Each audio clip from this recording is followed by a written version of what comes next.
रथ पर खुद सवार हैं हमारे साथ मुख्यमंत्री योगी आदित्यनाथ जी महोदय। स्वागत है सर। सर ये जन विश्वास यात्रा लेकर के आप निकले हैं, पार्टी निकल रही है, अलग अलग 6 जगहों से निकली है। टॉप लीडरशिप जो है वो एक तरीके से आज उत्तर प्रदेश में है।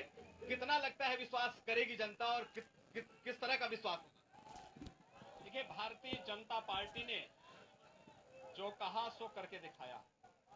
प्रधानमंत्री मोदी जी के नेतृत्व में पिछले 7 साढ़े 7 वर्ष के दौरान जो हुआ है देश के अंदर, वो अभूतपूर्व है, अभिनंदनीय है।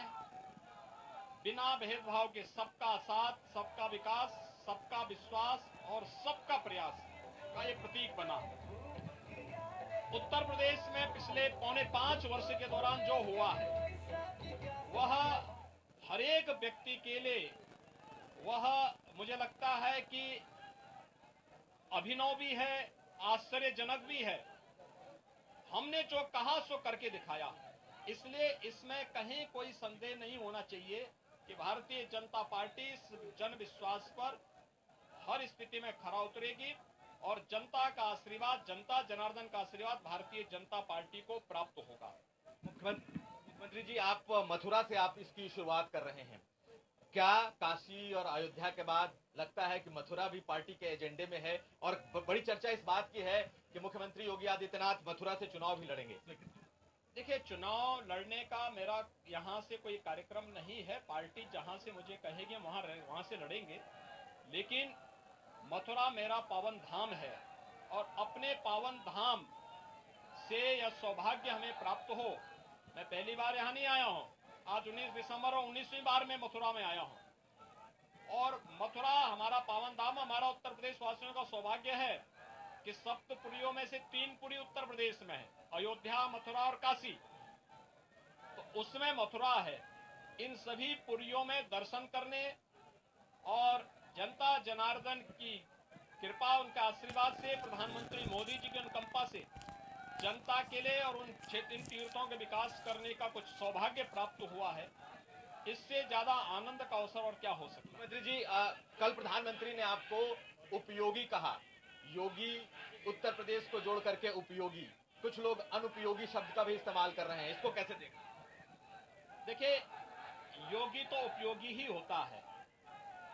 योगी को प्रधानमंत्री मोदी जी ने और भारतीय जनता पार्टी ने प्रदेश के लिए उपयोगी बनाया, लेकिन माफिया, अपराधी, आतंकवादियों और पेशेवर तस्करों और भ्रष्टाचारियों के लिए उपयोगी रहे दल के लिए मैं अनुपयोगी जरूर हूं। क्योंकि जब किसी माफिया की अवैध कमाई पर बुलडोजर चलता है तो कैसे स्वीकार करेगा? पेशेवर अपराधियों के खिलाफ जब सरकार की कार्रवाई चलती है, दंगाइयों के खिलाफ कार्रवाई होती है, इसको कैसे वो लोग स्वीकार कर पाएंगे? तो स्वाभाविक रूप से प्रदेश सरकार की लड़ाई मजबूती से आगे बढ़ रही है।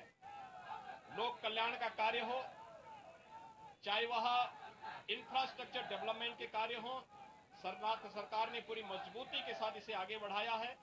आस्था का सम्मान हो, मथुरा ब्रज तीर्थ विकास परिषद, अयोध्या में श्री राम जन्मभूमि भव्य मंदिर के निर्माण का हो, काशी में बाबा विश्वनाथ धाम का निर्माण के साथ साथ पूरा भव्य स्वरूप देने का कार्य हो, विंध्यवासिनी धाम के पुनरुद्धार की कार्रवाई हो, भव्य और दिव्य कुंभ का हो।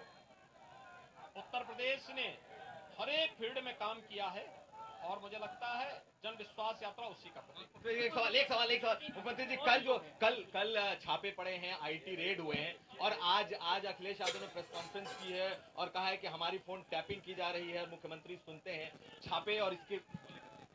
देखिए, चूंकि उनके द्वारा इस प्रकार के कृत्य किए जाते रहे होंगे तो इसलिए उनको यही लगता होगा। लेकिन मैंने कहा ना, कल मैं अपने भाषण में मैंने इस बात का उल्लेख किया कि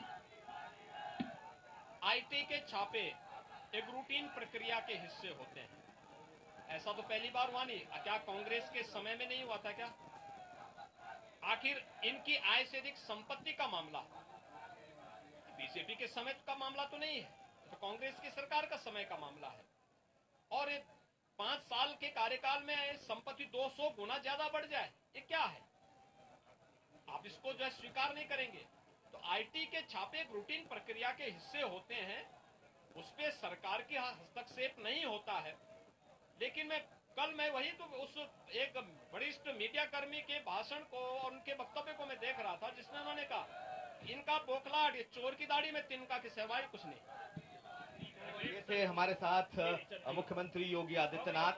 साफ तौर पर उन्होंने कहा है कि मथुरा से चुनाव तो वो नहीं लड़ेंगे। दूसरी बात उन्होंने साफ कहा कि ये चोर की दाढ़ी में तिनका जैसी बात है, जिस तरीके से अखिलेश यादव